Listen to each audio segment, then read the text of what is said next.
Animals associated with witchcraft usually include tricksters such as the coyote, but can include other creatures, usually those associated with death or bad omens. They might also possess living animals or people and walk around in their bodies by locking eyes with them. Skinwalkers may be male or female. The shape-shifting skinwalker, or Native American legend, takes on various forms across tribes, but most agree on what it looks like: a deformed, animalistic body, marred face, and blazing orange-red eyes. The following is eyewitness testimony.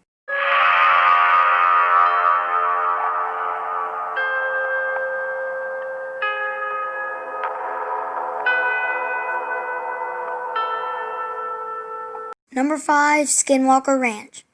The rest of America got its first real taste of the Navajo legend in 1996 when the Desert News published an article titled Frequent Flyers. The story chronicled a Utah family's traumatizing experience with a supposed creature that included cattle mutilations and disappearances, UFO sightings, and the appearance of crop circles. But the family's most distressing encounter occurred one night just 18 months after moving onto the ranch. Terry Sherman, the father of the family, was walking his dogs around the ranch late at night when he encountered a wolf. But this was no ordinary wolf. It was perhaps 3 times bigger than a normal one, had glowing red eyes, and stood unfazed by 3 close-range shots Sherman blasted into its hide. The Sherman family weren't the only ones to be traumatized on the property.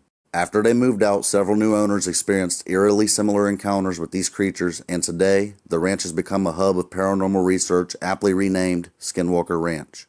While paranormal investigators probe the property with novel inventions, what they seek has a history that is centuries old.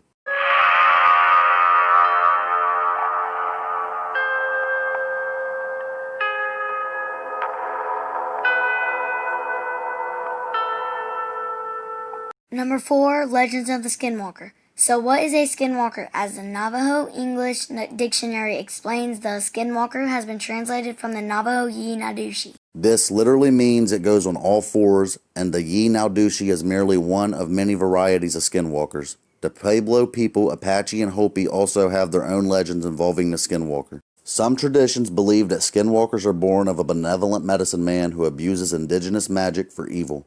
The medicine man is then given mythical powers of evil that vary from tradition to tradition, but the power all traditions mention is the ability to turn into or possess an animal or person.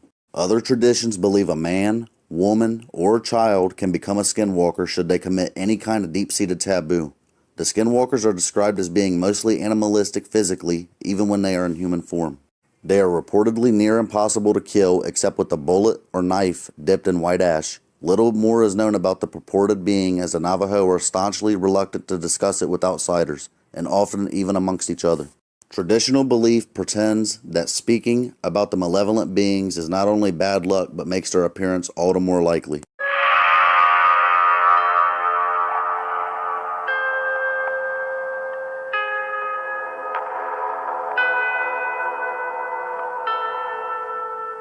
Number 3, It's Watching Me. My grandmother on my mother's side has always been very superstitious. For lack of a better word, she's not religious, but she does believe in a lot of paranormal stuff. Her mother was full-blooded Navajo, and her father was Irish. Either way, she'd never been anywhere east of Montana, and she grew up in Nevada. One year when I was in grade school, we went to visit her. Most of the visit was pretty uneventful. Typical boring old people stuff, except she always kept her curtains drawn shut and would always peek out the window, and when someone asked what she was doing, she would simply reply, "It's watching me." This went on for nearly the entire visit until a few days before we were due to leave. My grandma and my then baby brother, he's 19 now, were in the front yard that evening planting flowers when all of a sudden my grandmother starts shouting, "Get away from that creature, it's not safe." Of course, being in Nevada, we all assumed that my brother had found a scorpion or a rattlesnake, so we all run outside to see my grandmother clutching my little brother and shaking in terror against the side of the house. Standing out in the yard was a large black Great Dane-sized dog. It was staring at my grandmother with an intensity I'd never seen before. It looked up at us, gave a little huff, and bounded off. I don't remember if it moved unusually fast or not, but do remember it had really deep yellow eyes. When my mother asked my grandmother what had happened, she kept repeating, "The skinwalker has found me." She moved a couple of weeks after that.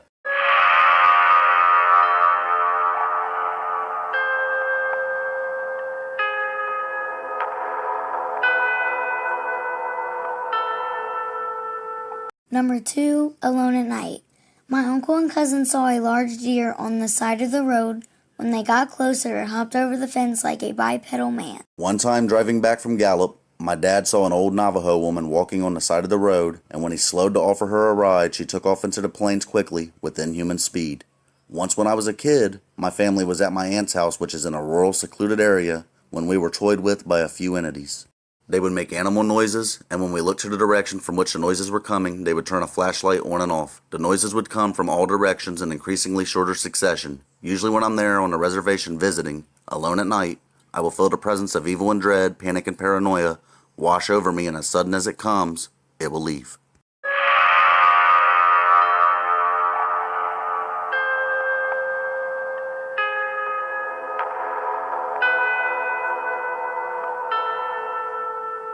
Number 1. Are skinwalkers real? Skinwalkers are not only real, they are dangerous. Because we aren't fully aware of their capabilities, nor the scope of their purpose, as legend deviates quite a bit on that particular subject. This is all, of course, my own opinion, not fact. Even still, the legends can't be swept under the rug and ignored. I am Cryptid Creep. Thanks for watching, and stay safe.